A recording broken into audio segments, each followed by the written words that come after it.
Welcome back to my Black Vampire series. This is part 2 on Prince Wallende, aka Blacula. You guys know I hate long intros, so let's just get right into it. Okay, where I left off was Dracula was hitting on that man's wife, calling her delicious and all type of crazy stuff. Mama Wallende is like, "Sir, are you okay?"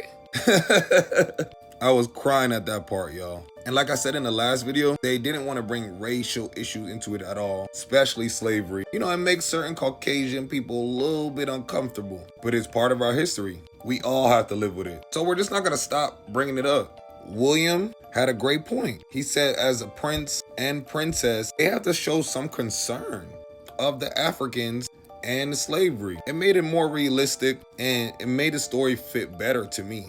William definitely pushed the boundaries with his character. And most actors can't even do this. He was such a megastar and so powerful in his role and in life. That man couldn't be stopped. It's so funny, after this movie, they try to blacklist that man and call him a communist.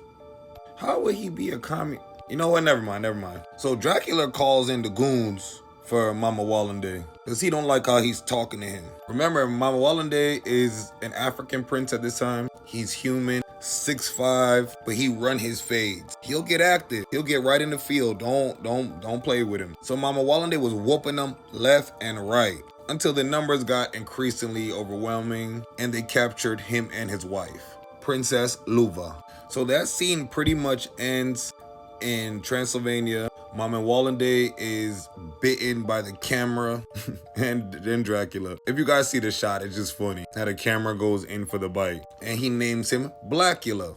Then he said Luva was condemned to die in prison. It was like some sick foreshadowing going on because you're trying to keep this man away from his love in life and in death. That's wild. But y'all know how reincarnation works and the world works. You guys will see each other again. So Dracula locks Mama Wallende up in his own coffin, and he's allegedly supposed to be imprisoned there till the end of time. 200 years later, that house is up for sale. We don't know where Dracula went. I feel like in most lore, in TV, in movies, he always disappears. How does he get away? He's never really just unalive. Nobody ever beats him. He just disappeared. I just thought it was funny. He had this house under his ownership for 200 years. Now it's up for sale. And the buyers happen to be these two geniuses, Bobby and Billy. They make a joke when the realtor tells them whose house it was. Billy's like, "Oh, I know Dracula. I seen all his movies." And he's laughing and playing. And Bobby and Billy have this genius idea. Everything from the castle, ship it to LA, including Mama Wallende, still in his coffin. All right, y'all, follow me to the next part. The video's getting way too long.